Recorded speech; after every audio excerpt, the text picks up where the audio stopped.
والد کے لیے حدیث کے الفاظ ہیں، رسول اللہ صلی اللہ علیہ وسلم نے ماں کا حق اور قرآن نے ماں کا حق 3 گنا تو رکھ دیا، لیکن یہ کبھی مت سوچیے گا کہ والد کا حق کم ہے۔ حدیث کے الفاظ ہیں، تمہارا باپ تمہاری جنت کا دروازہ ہے، تمہارا باپ تمہاری جنت کا دروازہ ہے، تم چاہے اسے لے لو اور تم چاہے اسے چھوڑ دو۔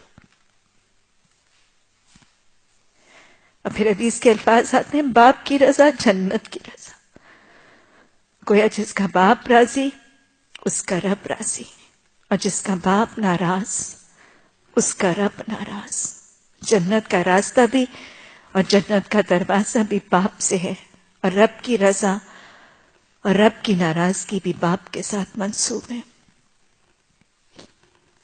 وہ واقعہ آتا ہے نا، اور اس میں بہت ایک لمبی سی نظم بھی ہے، شاعری بھی ہے۔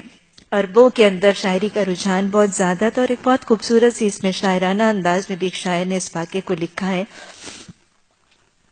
واقعہ کچھ ایسے کہ اللہ کے رسول صلی اللہ علیہ وسلم کے پاس ایک بوڑھا باپ اپنی شکایت اور شکوہ لے کر آیا، اور اس کا جوان بیٹا بھی اس کے ساتھ تھا۔ باپ نے اپنے بیٹے کو دکھا کر رسول رحمت صلی اللہ علیہ وسلم سے اپنی حالت زار بیان کی۔ باپ نے کیا کہا؟ بہت ہی خوبصورت سے وہ شاعرانہ الفاظ ہیں۔ I wish I could read it کہ آپ اس عربی کو سمجھ بھی سکیں۔ ترجمہ اتنا خوبصورت ہو ہی نہیں سکتا جتنے وہ شعر الفاظ خوبصورت ہیں۔ باپ نے کہا، یا رسول اللہ صلی اللہ علیہ وسلم، جب میں جوان تھا تو میں اپنے منہ کا لقمہ اس کو دیتا تھا، اس کی ضرورتیں حاجتیں اس کی پوری کرتا تھا، اپنا کل مال اپنی کل پونجی اس پر خرچ کرتا تھا۔ باپ ایسے کرتے ہیں، اس میں کوئی شک کی بات نہیں، کوئی انہونی بات نہیں کر رہا تھا، سب باپ ایسے کرتے ہیں۔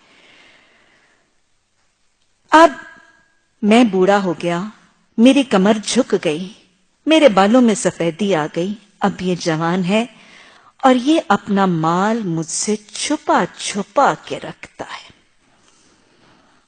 راوی کہتے ہیں کہ رسول اللہ صلی اللہ علیہ وسلم کو جو باپ نے اپنے بڑھاپے اور اپنی جوانی کے یہ واقعات کا اور اپنے بیٹے کا یہ شکوہ اس کے رویے کا کیا، رسول رحمت صلی اللہ علیہ وسلم کی آنکھوں سے آنسو جاری ہو گئے، اور کہتے ہیں کہ اتنا آپ صلی اللہ علیہ وسلم کی آنکھوں سے آنسو جاری ہو گئے کہ آپ کی داڑھی مبارک تر ہو گئی، اور آپ صلی اللہ علیہ وسلم نے پھر کچھ وقفے کے بعد اس بیٹے کے سینے پر آپ صلی اللہ علیہ وسلم نے ہاتھ مار کر کچھ فرمایا۔